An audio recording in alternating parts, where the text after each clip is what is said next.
All right, so guys, very warm welcome to this free to access YouTube session on FMGE June 2022 session recall. So guys, here I am going to discuss all the 18 questions that had come in FMGE June 2022 session. So my focus will be to give you in a sort of a test and discussion format, so it will be very interesting, right? So before I start, so if you want to be the best, you have to do the things that other are not willing to do. Now you would say, sir, ये हमारे ऊपर कहाँ apply होता है? हम exam clear करना चाहते हैं तो हम पढ़ तो रहे हैं ही हैं.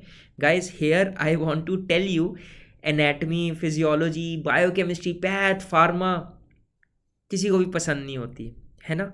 मतलब बहुत वॉलाटाइल सब्जेक्ट्स है, so we try to avoid it. हमें लगता है कि भाई हम थर्ड ईयर और फाइनल ईयर हम बार बार करते रहें तो ठीक है, बट नहीं, we have to focus equally on first and second year subjects. These subjects are very important. In fact these subjects make the foundation of your MBBS.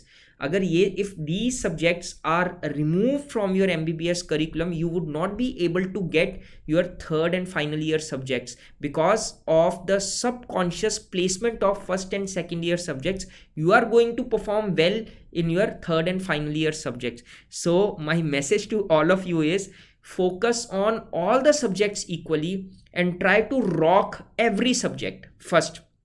Second, I already know what giving up feels like. I want to see what happens if I don't. Don't give up. There will be conditions that would not favor you. There will be an environment that may not be favorable for your growth, but you have to keep holding on, and I am sure that you are going to, do wonders in your life. You are going to go at places, right? So to begin with, let's start up with the first question. So identify the given lesion. Now you would say, sir, blue light, green lesion, what is this? Guys, what happens is there is a dye which is sodium fluorescein dye. Whenever we suspect an epithelial defect, we stain the cornea with a sodium fluorescein dye, right? And when this sodium fluorescein dye is used for staining of the cornea, we examine the cornea in the cobalt blue light. So this fluorescein dye, which is taken up by the viable cells, so this dye will absorb the blue light and will emit the green light. As a result, it will outline the epithelial defect. And here, what do you see? This is known as dendrite. So so this dendrite is a feature of viral keratitis. But don't confuse dendrite with that of a pseudodendrite. So guys, in dendrite you have the knobbed ends, while in pseudodendrites you don't have a knobbed end, right? And dendrite is seen in typically herpes simplex virus keratitis, while pseudodendrites are seen in herpes zoster ophthalmicus. Now you would say, sir, both are herpes. What is the difference? My dear friends, herpes zoster ophthalmicus is actually varicella zoster virus. Acha, tell me one thing. In which other condition you could see pseudodendrites? Can you answer? Think about it. Very important. Acanthamoeba keratitis. In acanthamoeba keratitis, you can see pseudodendrites. Another important point about acanthamoeba keratitis: the symptoms are more than signs.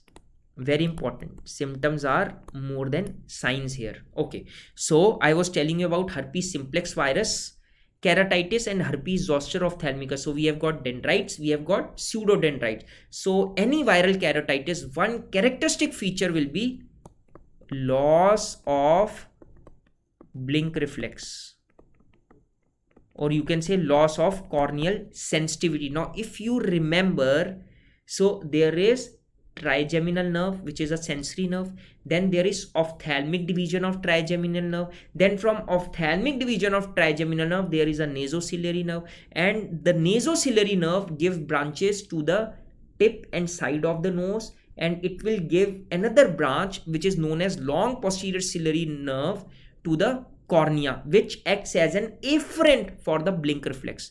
Now if there is viral invasion of the complete branch, trigeminal nerve, Gasserian ganglion, है ना, उसके बाद ophthalmic division, of course ophthalmic division of trigeminal nerve, then nasociliary nerve. So if there are lesions on the tip of the nose and on the side of the nose, corneal involvement will definitely be there. You call that as Hutchinson sign. So Hutchinson sign is seen in herpes zoster ophthalmicus, because if the virus has entered, if the virus has started to grow and proliferate into the nerve, of course it is going to go till the end now. So when there is involvement of the branch of nasociliary nerve, of course there will be involvement of the other branch of nasociliary nerve, which is long posterior ciliary nerve, right? So that is Hutchinson sign. So I have given you 4 or 5 important MCQs with regard to viral keratitis. Done. Chalo, what is the answer here? Of course viral keratitis. So this was the image that I showed while I was taking the session. Okay, now as I told you about the loss of corneal sensitivity, let's see. So this is our patient. Could you see that there are some lesions on the tip of the nose and side of the nose? Yes sir, very much prominent. So I'm taking the short history of the patient, so I'll quickly scroll through it. So here, yeah, see, so अच्छा, और ये नाक पे भी आपके निकला हुआ है? बहुत ज़्यादा नाक पे, और आपको so I'm asking her what is that thing on her nose. So she said there were vesicles which were on the nose and slightly on the inside of the nose. It was all around the right forehead and half part of the head. So she's explaining. So this is which condition? I repeat, this is Hutchinson sign seen in herpes zoster ophthalmicus. If I am suspecting herpes zoster ophthalmicus, of course when I am going to stain the eye of the patient with a fluorescein dye and I am going to examine it under cobalt blue filter, so what I am going to see, dendrite or pseudodendrite? Quick, I am going to see a pseudodendrite. So let's see. और आपको लग रहा है आपकी नजर भी down हुई है? हाँ जी, हाँ।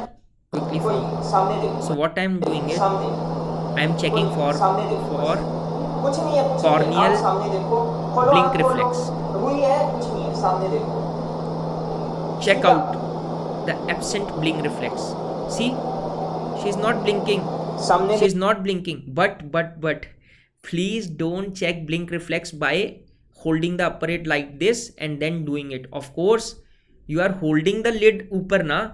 So even if the patient's blink reflex is fine, you are going to appreciate as if there is no blink reflex. So don't do it like this, holding it and then putting the cotton. Simply ask the patient to look forward, come from the side and slightly touch the wisp of the cotton on the temporal part of the cornea. You can actually do it in all the 4 quadrants of the cornea: superiotemporal, inferiotemporal, superinasal, inferionasal. But generally, grossly, you can take the cotton wisp and bring it to the temporal side of the cornea and slightly touch it. So you could very well appreciate in this patient that the corneal blink reflex is absent. देखो, इधर देखो, सीधा देखो, सीधा. Check this out. Absent. So viral keratitis. सामने देखो.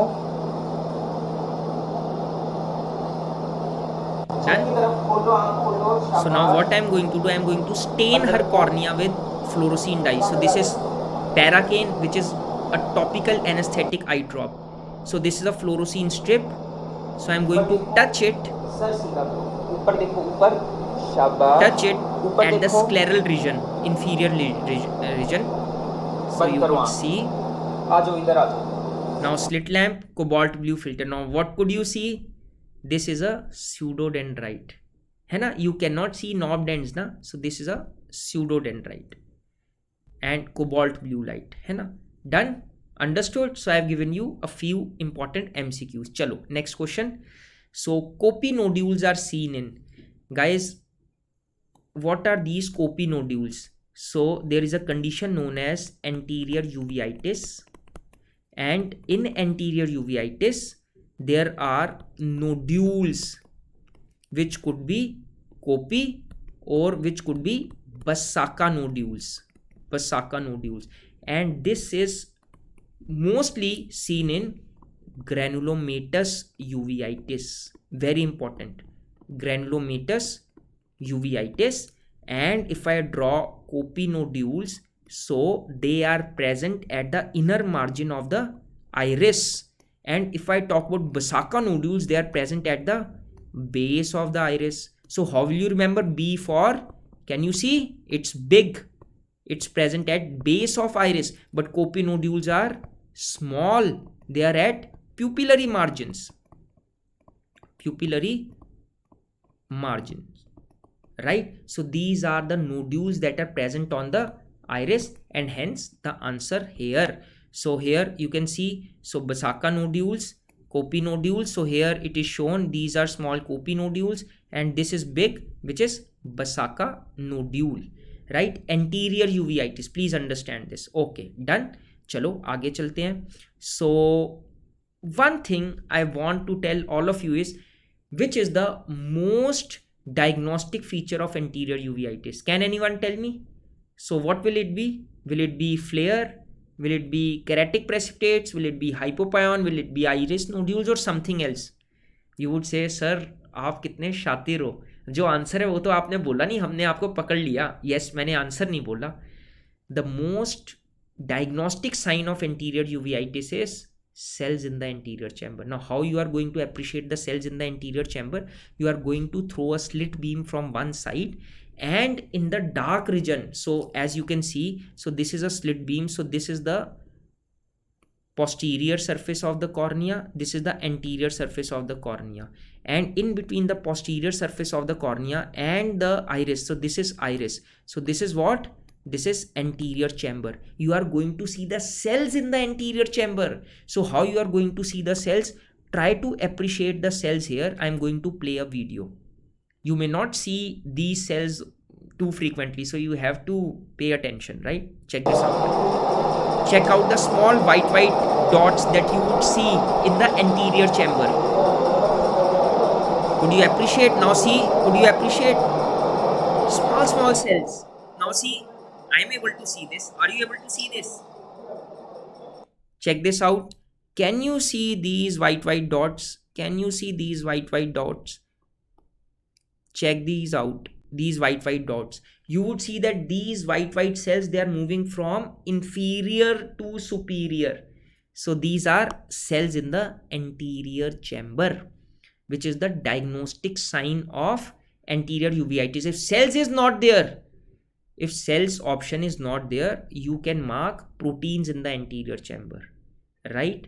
So don't go for, so there is a question which is doing rounds, which says most diagnostic sign of anterior uveitis. One is cells in the anterior chamber, second is flare in the anterior chamber, third is hypopyon, fourth is keratic precipitates. So in some books or at some places it is given as keratic precipitates, in some books or places it is given as flare. No, it is not flare, it is not keratic precipitates, it is cells in the anterior chamber, right?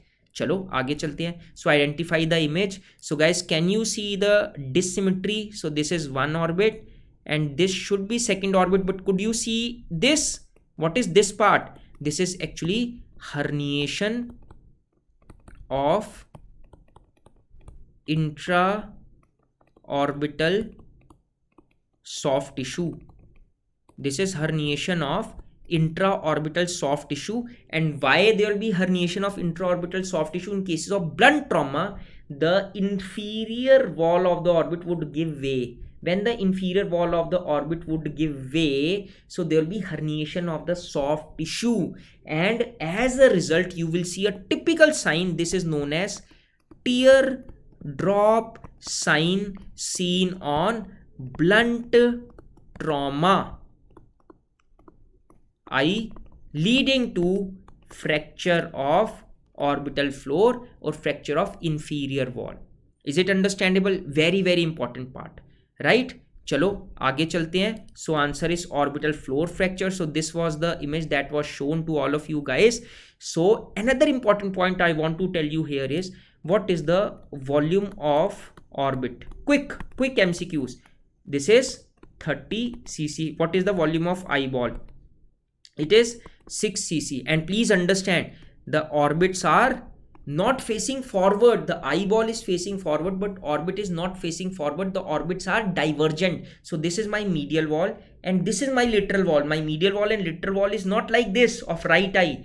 It is like this. So there is some angle between the medial wall and the lateral wall. What is that angle?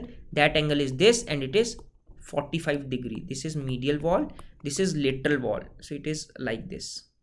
Done. Now what is the angle between two lateral walls? So this is my right orbit and this is my left orbit. If I want to know the angle between two lateral walls, guys, simple mathematics, it's 90 degree. Another MCQ.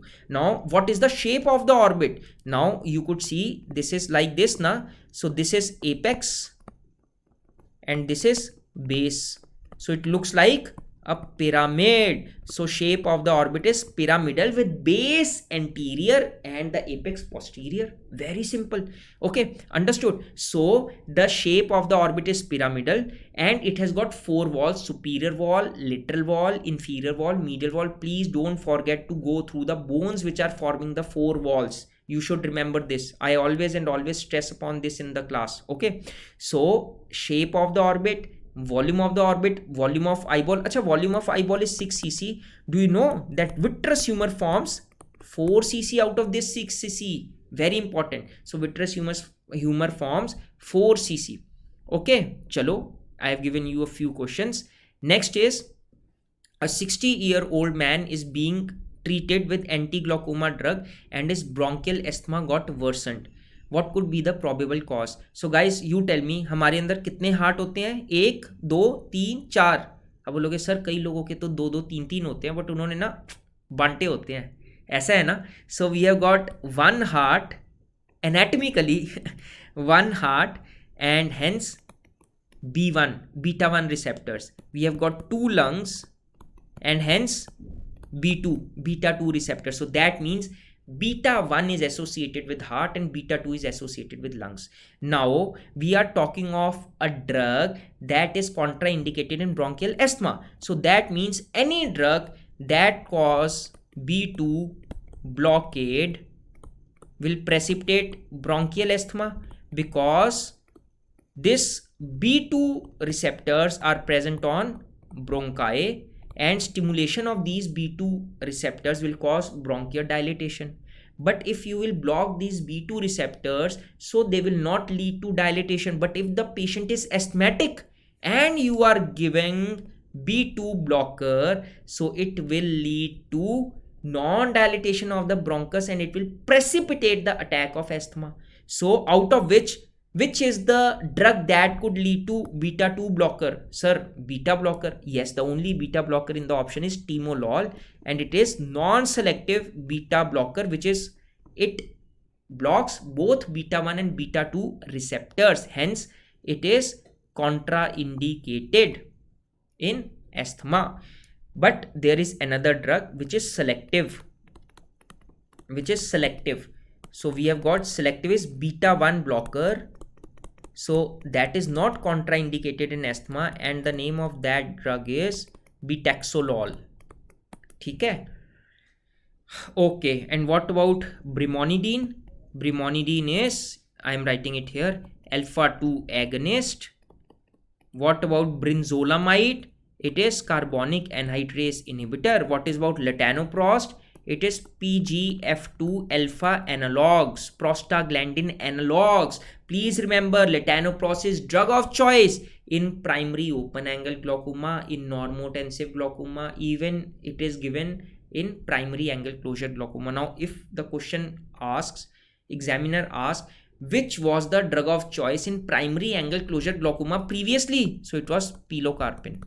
Don't forget it. But now, the primary angle closure glaucoma, the drug which is preferred is prostaglandin analogs only, right? But earlier it was pilocarpine. And which was the drug of choice in primary open angle glaucoma previously? It was beta blockers. So, you know, with every passing year or decade, new researches come in and the drug of choice change.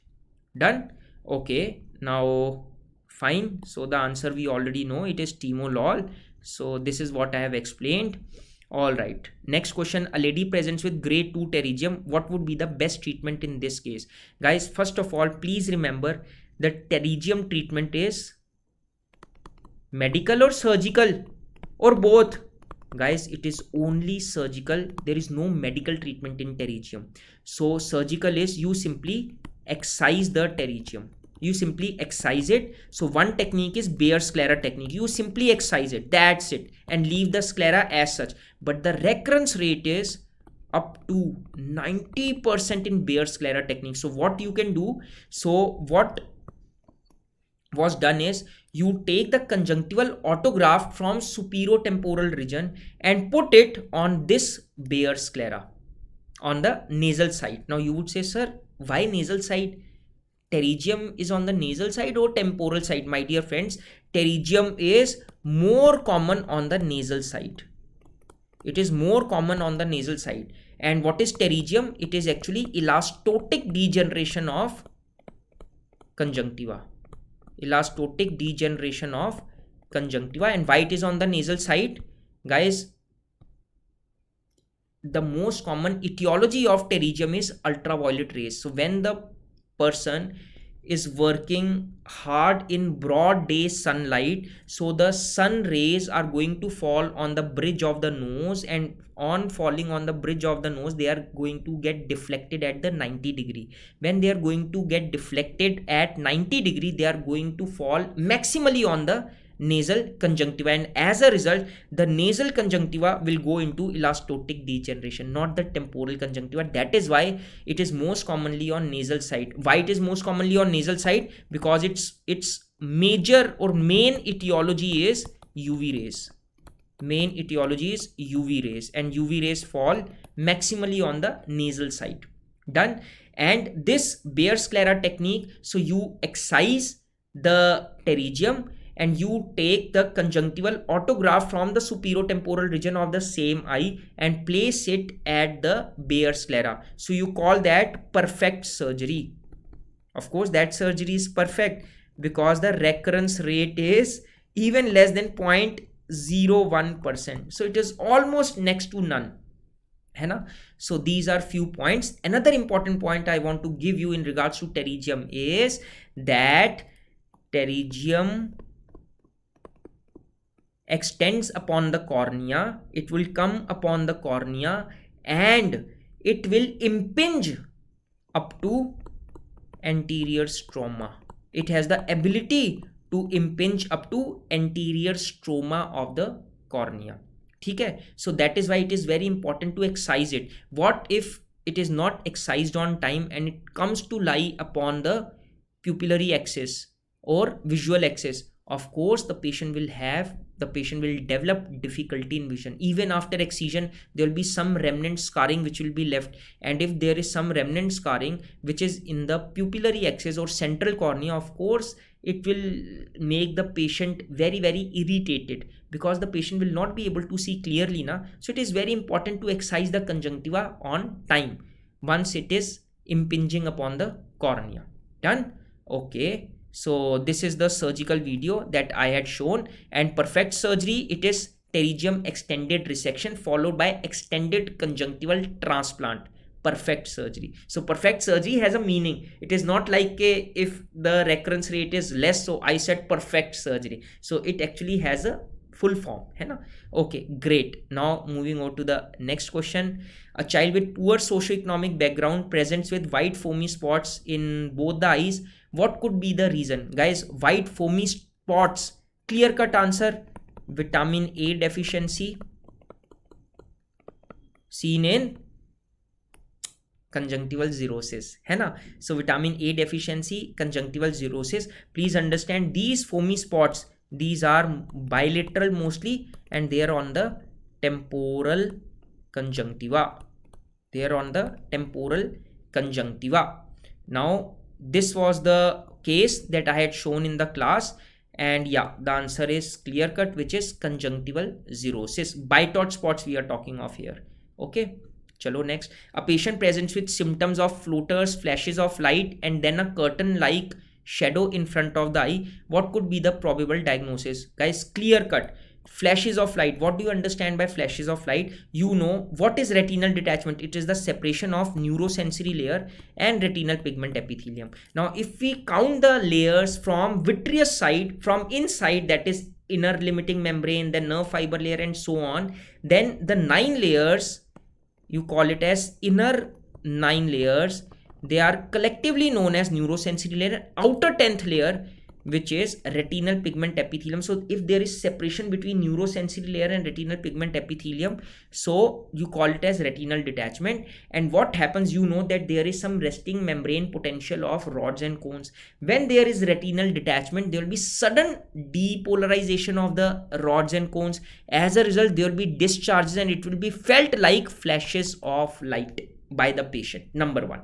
Second is floaters. Now what happens is, when there is separation of neurosensory layer with that of retinal pigment epithelium, the retinal pigment epithelium pigment will be spilled into the vitreous humor. When it will be spilled into the vitreous humor, it will appear as small pigment drops in the vitreous humor. And when the light will pass through the vitreous humor, these small pigment drops will cast a shadow on the retina, on the viable retina, and the patient will be seeing floaters. So what are floaters? Floaters are nothing but the shadows, है ना? So this is due to pigment in vitreous cavity, and this spilling of the pigment in the vitreous cavity, you call it as which sign? Schaeffer sign. Schaeffer sign. Done. Another MCQ cracked. Okay. And then lastly, a curtain like shadow in front of the eye. So what is happening? The typical history that the patient is going to give you, मुझे ऐसा लगा मेरी आंख के सामने पर्दा आ गया. I felt as if a curtain came in front of the eye, because of course if there is sudden retinal detachment of a particular area, the visual acuity of that particular area will be lost there and then, na. Part of the retina will be viable, but part of the retina will become non-viable because there is detachment. So the typical history that the patient is going to tell you is that he felt as if a curtain came in front of his eyes suddenly. So the answer is clear cut, which is retinal detachment. But if we are discussing retinal detachment, it is very important to discuss 2-3 more points. So retinal detachment can be of mainly 3 types. One is rhigmatogenous retinal detachment. Rhigmatogenous. Second is, I'm writing here, I'm rubbing it and writing here. Second is exudative retinal detachment. Exudative retinal detachment. Third is tractional retinal detachment. Tractional retinal detachment. Now rhigmatogenous, rhegma means break, and the retinal detachment which is due to break in the retina, you call it as rhigmatogenous. What is the etiology? If we are talking of break, trauma, aphakia and high myopia. Trauma, aphakia, high myopia. Exudative, what are the causes of exudative? Malignant melanoma of choroid, malignant melanoma of choroid, gestational hypertension. Few points I am giving you. Gestational hypertension, malignant hypertension, Coats disease,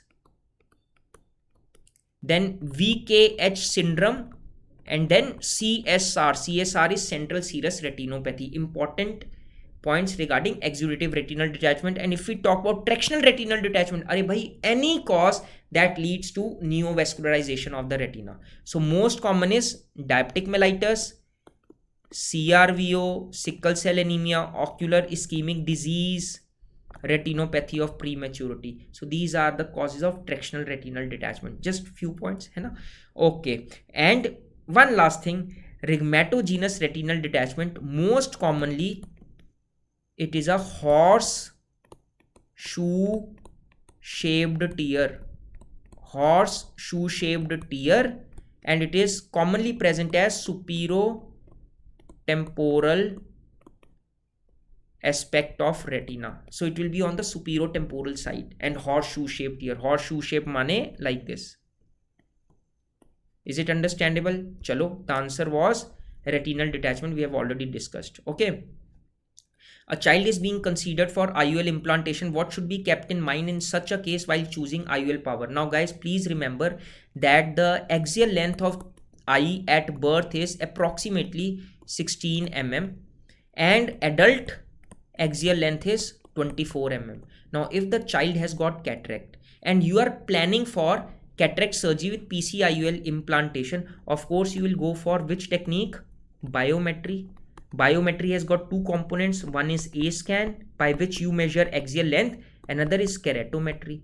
है ना? Now what happens is the biometry is going to calculate the IOL power with respect to the current axial length na. So if this is the eye of the patient, है ना, and you have done biometry, so the IOL which is implanted, so the image will be projected on the retina with respect to the biometry. You have implanted the IOL, but as a result of growth and development, the eyeball will grow and this retina will come to lie here now, because the axial length is increased, because it has to go from 16 to 24 na. So the axial length has increased. Now what will happen? If you had not done any correction, the IOL that you had planted, so it will be focusing the light rays at the same place. So as a result, as the growth and development of the eye will take place, the patient will go into myopia because the image is being projected in front of the retina.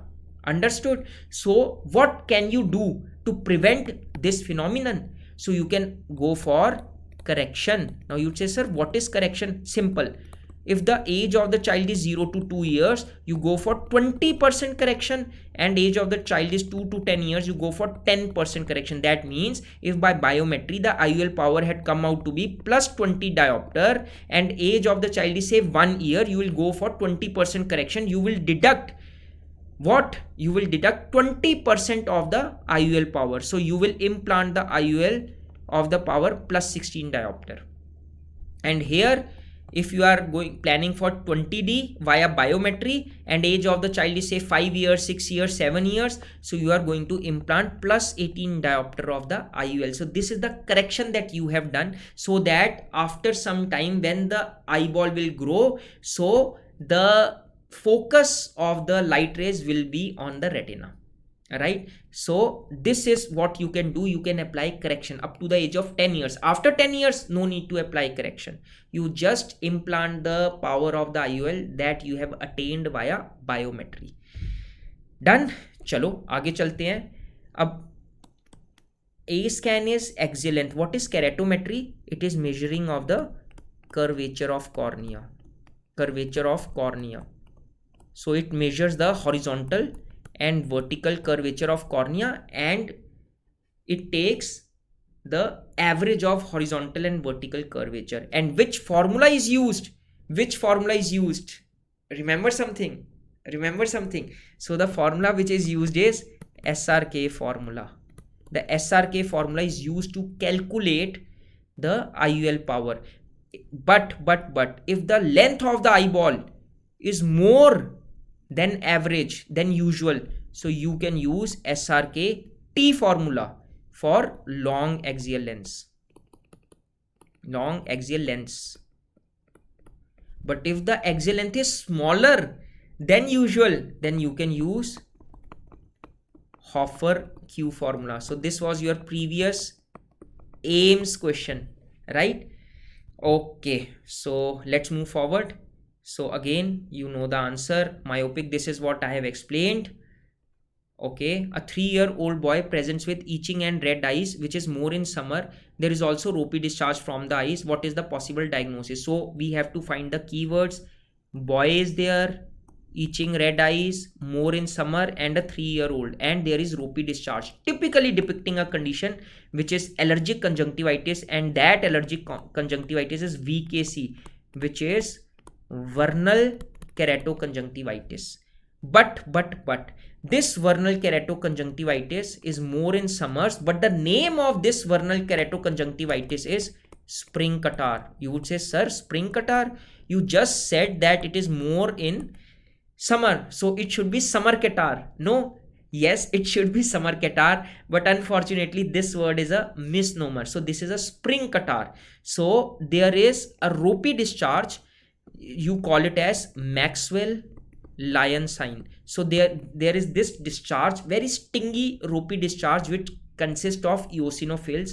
And next question is, it is more common in males. Very important. more common in males, which are teenagers. Although in this question the examiner has mentioned the age of the boy as 3 years, but it is more common in teenagers, more common in summers, and it is a bilateral condition. I am giving you the important points on which MCQs have been asked. Bilateral condition, and this is type 1 hypersensitivity reaction plus type 4 hypersensitivity reaction. If this is not in the option, you will mark type 1 hypersensitivity reaction. If this is also not in the option, then you will mark type 4. Is it understood? So this is your first preference, second preference, third preference. And there is typical papillae that is seen on the conjunctiva, and that papillae is known as cobblestone papillae. Cobblestone. So they are arranged in the form of cobblestones like this. As you can see, cobbles at the seashores. Cobblestone papillae. Typically cobblestone papillae. Right? So this was a very important, discussion in regards to vernal keratoconjunctivitis. And let's move further. So this is spring catarrh. The answer we have already done, and this was also done in the class. So Maxwell line sign I have mentioned. So drug of choice will be olopatidine, sodium chromoglycate, and the ulcer which is associated with VKC is known as shield ulcer. So it is generally associated with all forms of allergic conjunctivitis, shield ulcer. And pseudogerontoxin is known as Cupid's bow outline. So you would say sir pseudo तो cupids वो outline. Sir जेरोंटॉक्सॉन क्या होता है? पहले जेरोंटॉक्सॉन बताओ फिर pseudo बताओ ना. Gerontoxon is the other name of arcus senilis. So arcus senilis is peripheral corneal opacity that is associated with age. It is due to lipid deposition at the peripheral cornea. But in this VKC there is the peripheral corneal opacity that looks like arcus senilis, so hence the name pseudogerontoxin. So have you understood? Arcus senilis is gerontoxin. Pseudogerontoxin, the cornea, there is small peripheral corneal opacity. It looks like arcus senilis, but it is not arcus senilis, hence the name pseudogerontoxin. Done? Okay. A girl uses the contact lens shared by another person and develops painful red eye. What could be the most likely cause?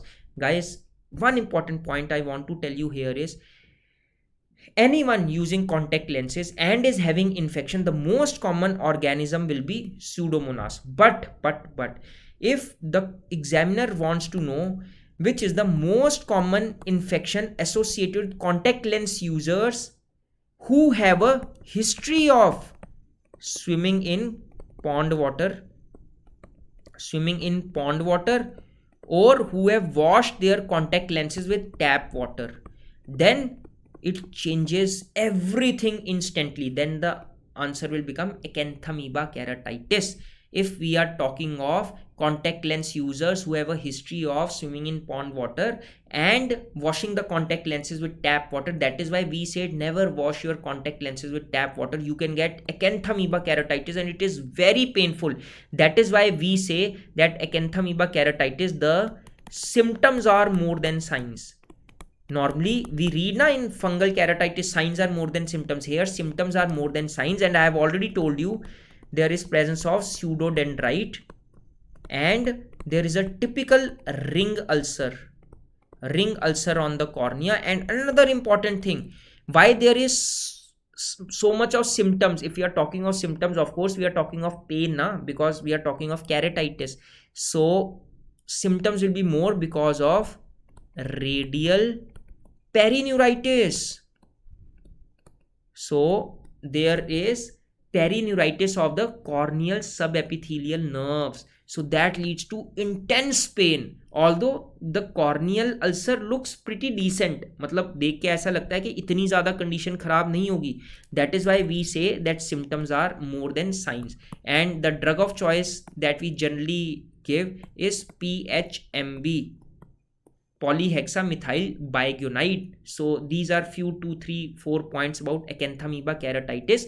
But otherwise, if it is asked which is the most common infection associated with contact lens users, you will go for Pseudomonas infection. And please, my dear contact lens users, please don't forget to change your solution every 2 days. right? Don't think that, I haven't used contact lenses, so that's okay, I can keep my contact lenses soaked in that solution for like 5-6 days and then use it. It's absolutely okay, and you may be using it and you may not be having any infection. You never know, you may have the infection immediately, right? Okay, so you need to take care, especially the contact lens users, you have to take care. Okay, chalo, now moving on to the next question. So before that, this is what I have told you. Done.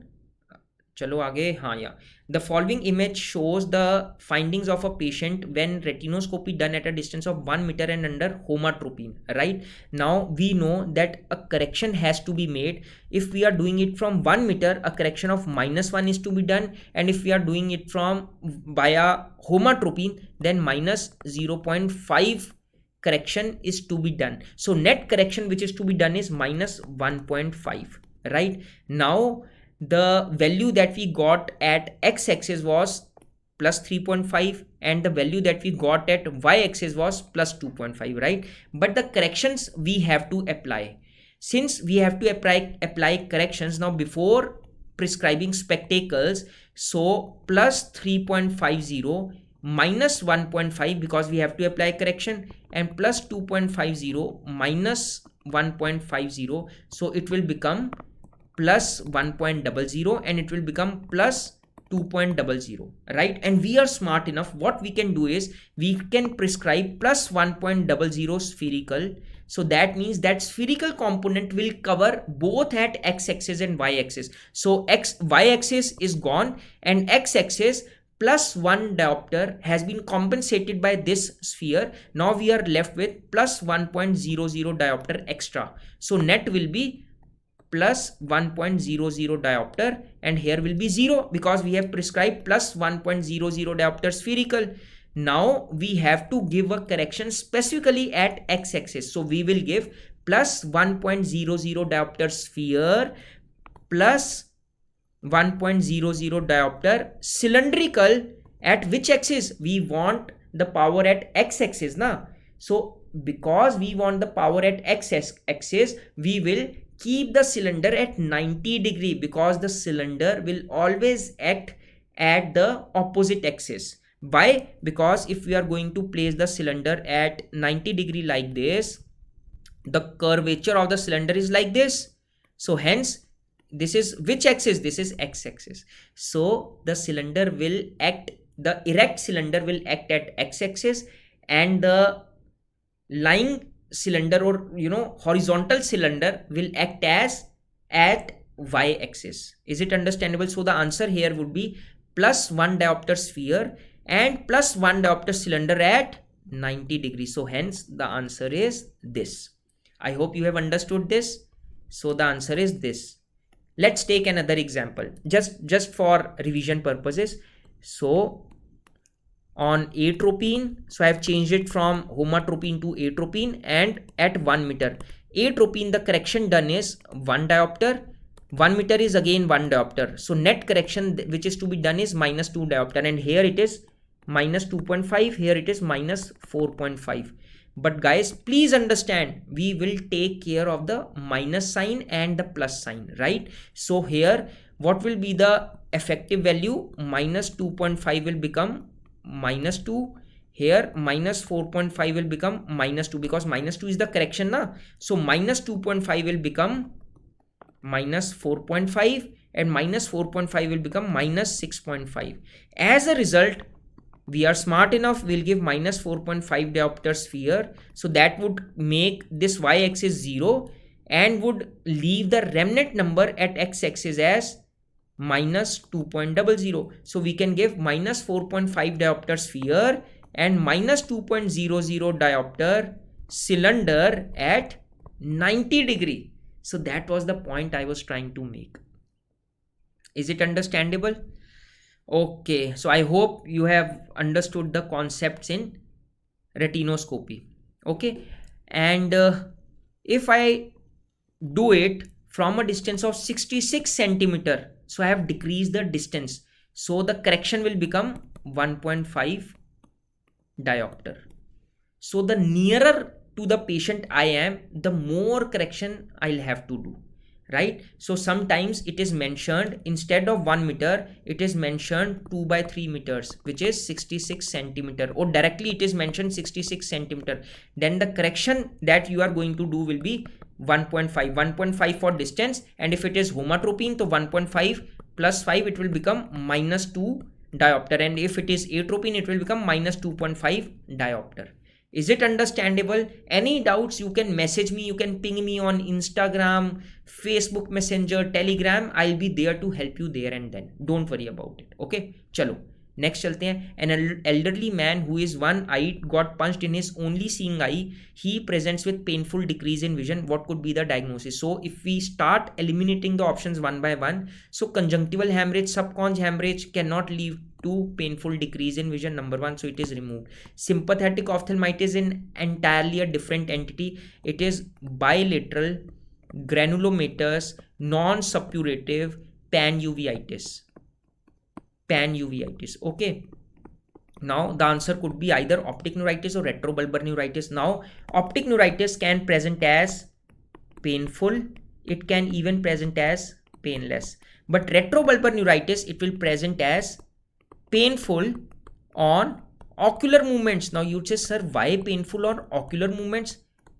ये क्या संबंध है? Guys, simply understand that the dura mater of the optic nerve is in continuation with the superior rectus muscle sheath. So when the patient with retrobulbar neuritis, you will ask the patient to elevate the eyeball, there will be stretch on the superior rectus muscle. As a result, there will be a simultaneous stretch on the dura of the optic nerve, and there will be pain on ocular movements. And in this question, they have not mentioned about the ocular movement. So we are taking that we can mark the optic neuritis since it is both presented as painful or painless. So the better option will be to mark optic neuritis here. So then probably the condition is TRON. TRON is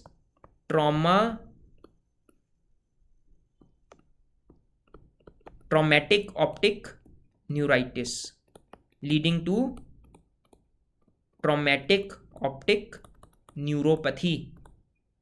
ठीक है? Is it understandable? So then you are going to pick optic neuritis. Is it understandable?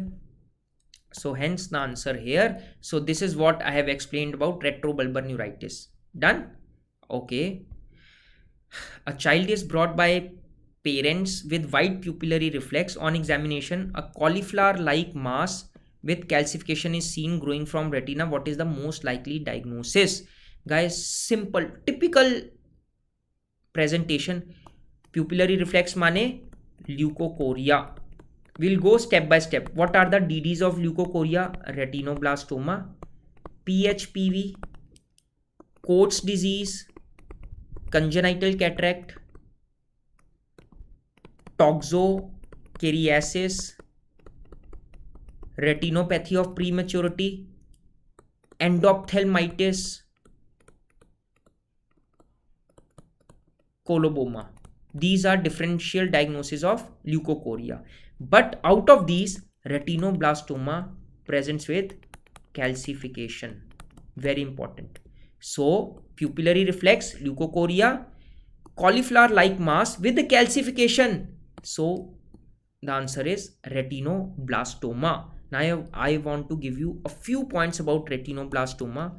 Guys, the most common age at which it is presented is 18 months, number one. Number two, most common sign is leukocoria. If it is not given in the option, you can mark strabismus. Then investigation of choice to detect metastasis is MRI. This is my own AIPG MEE question. Why MRI? Because it metastasizes via optic nerve, and optic nerve तो MRI पे ही पता लगेगी. Now, as I told you that there is calcification in retinoblastoma. So, which is the best investigation to detect calcification? CT scan. Which is the first investigation? USG. You all know it. Simple questions. USG, right? And which is the characteristic which is the characteristic histopath appearance in retinoblastoma. It is flexor Wintersteiner rosettes. Flexor Wintersteiner rosettes. Guys, I am writing it just for you so that you are able to take down the notes. I always say in my classes that you have to have handmade, self-made notes. Don't just go for के screenshots ले लिए, it's done. No, it is not going to help you. There is some memory known as muscle memory. I am talking to you and side by side I am writing because my muscles are primed for it. So there is some memory which is muscle memory. The more number of times you are going to take down the notes, the better you will be able to remember it. है ना? So these are small things that you need to learn, and it will only and only increase your efficiency in the real exam. Okay, चलो. So आगे चलते हैं. So the answer is retinoblastoma. Done. So again, stressing upon IOC to detect metastasis is MRI. Okay, a young boy suffered blunt trauma and develops monocular diplopia. What could be the reason? Guys, simple. Hyphema cannot lead to diplopia. Strabismus, it leads to binocular diplopia. That means if the patient is seeing with both the eyes, then there will be diplopia. If the patient will close one eye, there will be no more diplopia. You all know it, strabismus. What about cataract and iridodialysis? Now you need to understand. In cataract, what do you understand by cataract? Cataract is precipitation of insoluble proteins or hydration of fibers. Whenever there is precipitation of insoluble proteins, so there is increase in the refractive index over that area. As a result, there will be more bending of the light rays, and the focus will not be on the retina but at the different places on the retina, because so one ray is coming like this, but here due to the more bending the rays are falling here. Here due to more bending the rays are falling here. So there will not be only diplopia, there can also be polyopia if there are multiple focal points. Of course there can be diplopia as well, but there can be polyopia because of multiple focal points on the retina. Number one. What do you understand by iridodialysis? Iridodialysis is the separation of circular and longitudinal layer of the muscle of the iris. Now this is normal iris. Now what happens in iridodialysis is due to trauma, so there is separation of the iris root.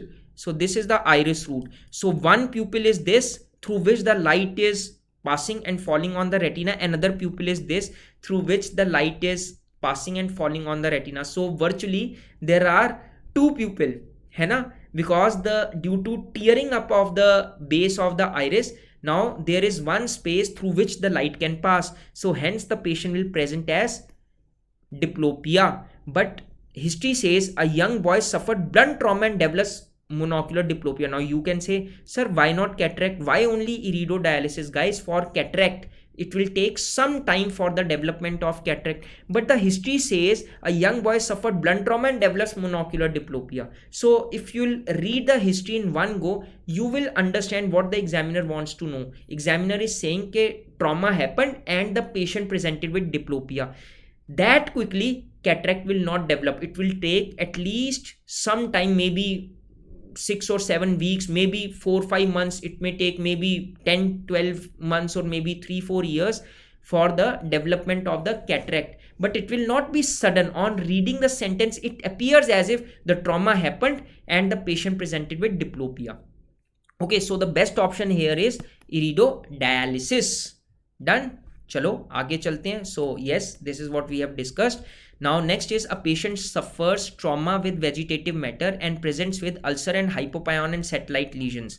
So guys, again typical history, vegetative matter sometimes may be like आँख में मिट्टी चली गई, गाय ने पूंछ मार दी. No, this actually happens. So sometimes the patient would come and say, I was walking on the road, the cow wagged the tail and the hair on the tail, it touched my eyes. So there was some redness. I washed my eyes and I was all right. But after 10-15 days, I started to develop redness, photophobia, pain, and you would see that the cornea is full of fungus. This actually happens. So vegetative matter and presence with ulcer with hypopyon and satellite lesions.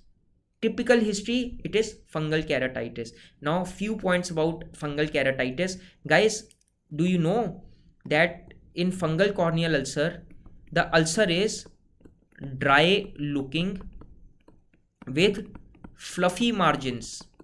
Very important, with fluffy margins, and hypopyon will be there. What is hypopyon? It is pus in the anterior chamber. Now this hypopyon will be fixed and non-sterile. Non-sterile means it will be having fungus in it. The only organism that has the ability to penetrate intact cornea is fungus. Mind you, I am not saying ability to penetrate intact corneal epithelium. Then we have got Listeria, Haemophilus, Corynebacterium diphtheria, and many other organisms. But I am talking of intact cornea. The only organism, it is fungus. And why it is fixed? So guys, you must have heard we should plant more trees, it prevent floods. Why? Because the roots of the trees will hold the soil together and will not allow to move it in case of floods. है ना, यही होता है ना. Similarly, the fungus has entered into the anterior chamber and the roots of the fungus, you call it as hyphae of the fungus, is holding the hypopyon at its place and would not allow hypopyon to move. As a result, it will be gravity non-dependent, or you will call it as fixed. Is it understandable? And what are the satellite lesions? Moon is the satellite of Earth. Moon keeps on rotating around the Earth. So satellite lesions are small lesions around the main lesion. So you call it as satellite lesions. So this is fungal keratitis or mycotic keratitis. Very important. Done? Okay. And signs are more than symptoms. Which disease has symptoms more than signs? Quickly, are you active? Are you carefully listening to what I have been saying? Then you should answer it. That is acanthamoeba. So in acanthamoeba, the symptoms are more than signs because there is more pain. There is radial perineuritis. Got it? Good. चलो आगे चलते हैं. So yes, fungal keratitis. Next is patient has distress on reading on examination. There is no problem of short-sightedness or long-sightedness, but Shermer test reading is 5 mm. Achha. What is the treatment in this case? Guys, what I realized, what I have seen in COVID times now, that there was increased screen time of almost everyone. People got addicted to mobile phones. They got addicted to OTT platforms, tabs, pads and whatnot. And do you know what is the normal blinking frequency? A normal human blinks once every 7 seconds. And when you are too much indulged into watching a movie on a screen or maybe on a pad or maybe on a tab, then the blinking frequency becomes once in 25 seconds. And what about that 10 seconds, 7 to 10 second to 25 second? During this time, the cornea remains dry. And as a result, when you blink at that time, so there is complete burning sensation in the eyes. Why is it there? Imagine you want to wash the windshield of a car.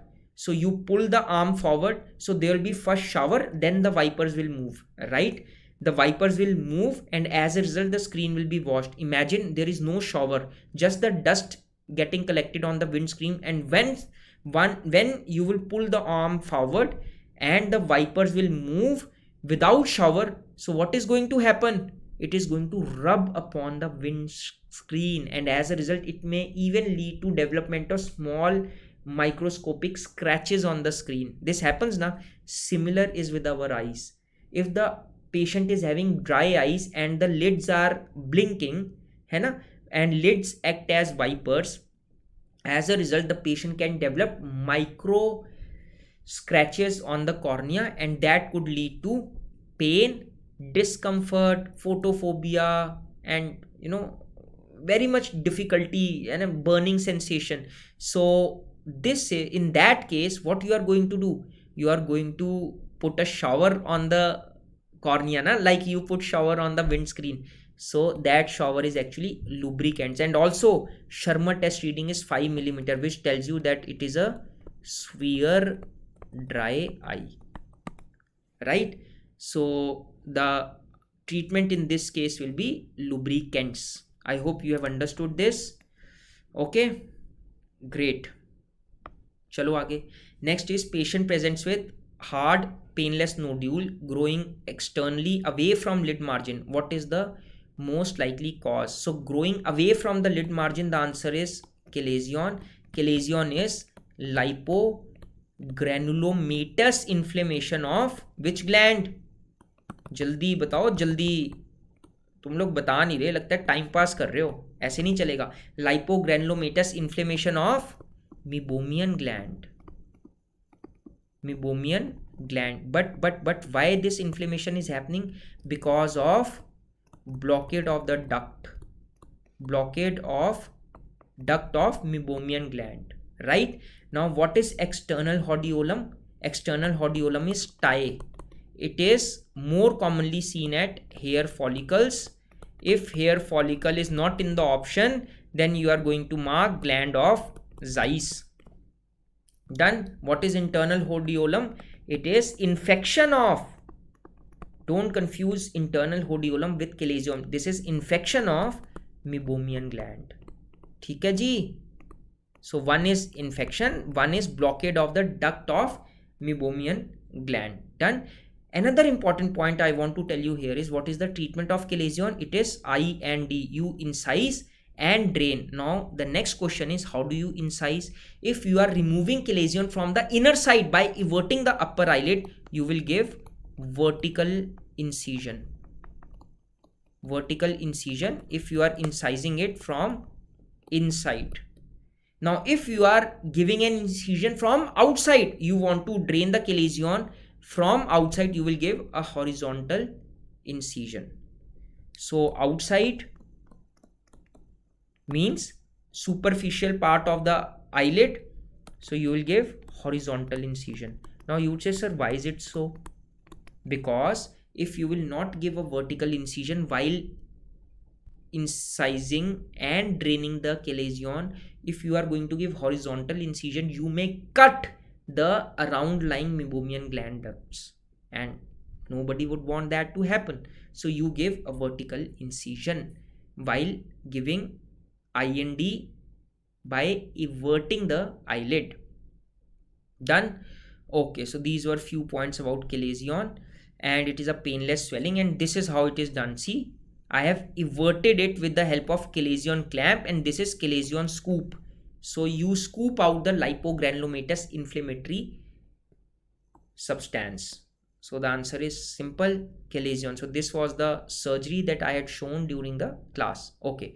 Next is patient presents with bilateral ptosis which is variable during the day and reduces on putting the ice packs. What is the most likely diagnosis? Guys, simple. What is myasthenia gravis? So myasthenia gravis is an autoimmune condition in which antibodies are formed against acetylcholine receptors which are present on post synaptic junction. इतना समझ में आया? They are present on post synaptic junction. Now what happens is from presynaptic junction acetylcholine is released. Now this acetylcholine settles on the acetylcholine receptors on the post synaptic junction and cause the muscle contraction. That's it. Now what the examiner is asking is, you know that in myasthenia gravis, because there is decrease in the number of acetylcholine receptors, so there is decrease in the activity of the muscle. As a result, the muscle will not able to contract that frequently. As a result, there will be drooping of the upper eyelid, which you call it as ptosis. So there will be bilateral drooping of the upper eyelid. But what happens is, if you are going to place ice packs on the eyelids, the drooping would improve. It would not deteriorate, it would improve. How? Because you know, whenever there is acetylcholine which is released into the synaptic junction, it will sit on the acetylcholine receptors, but there is another enzyme which is known as acetylcholine esterase.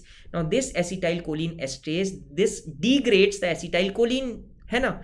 Now this degraded acetylcholine will be taken back into the presynaptic junction, and when you are applying cold packs, so that cold pack is actually not allowing acetylcholine esterase to function. It is inactivating the acetylcholine esterase. As a result, the acetylcholine esterase will not be able to degrade acetylcholine.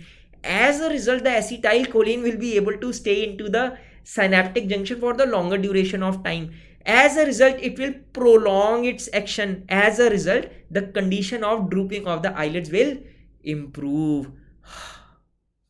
Have you understood? नहीं समझ में आया? Back करके दोबारा देख लेना, सुन लेना.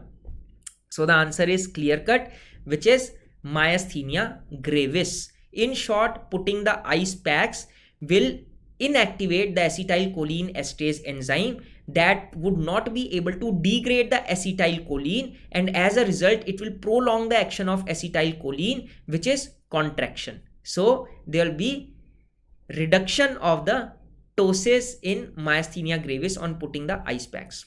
Done? Chalo. Now next is we are done with our session.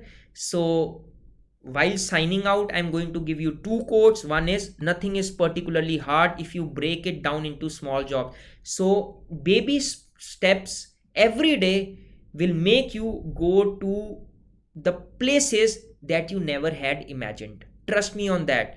ये नहीं कि आज पढ़ने लगे तो 8 घंटे पढ़ लिया, you are feeling immediately motivated, you read for 8 hours and then you didn't read for next 5-6 days. No, this should not happen. You read, if you don't want to read for prolonged duration of time, just keep reading, by small amounts, and at the end of a month or maybe at the end of 3 or 4 months, you would yourself be surprised by your performance. So that is what I wanted to say here, and this is something sarcastic. Kill them with success and bury them with a smile. Have you understood? समझने वाले समझ गए है ना? So with this I would like to sign out, and any queries, any doubts, you can always message me, text me on Facebook inbox and Insta, Telegram. So आजकल तो digitalization का ज़माना है, so we are available. You can, any academic, non-academic queries, you can always get in touch with any of us. We are always here for you. And in the end, I would like to thank you for your presence, for your patience, for patiently listening to me. And I felt as if I am sitting amongst yourselves and we are having a healthy discussion over the topics. And I thoroughly enjoyed this session. And how did you like the session? Do let me know. And best wishes from my side. God bless. Bye-bye. Take care. Thank you.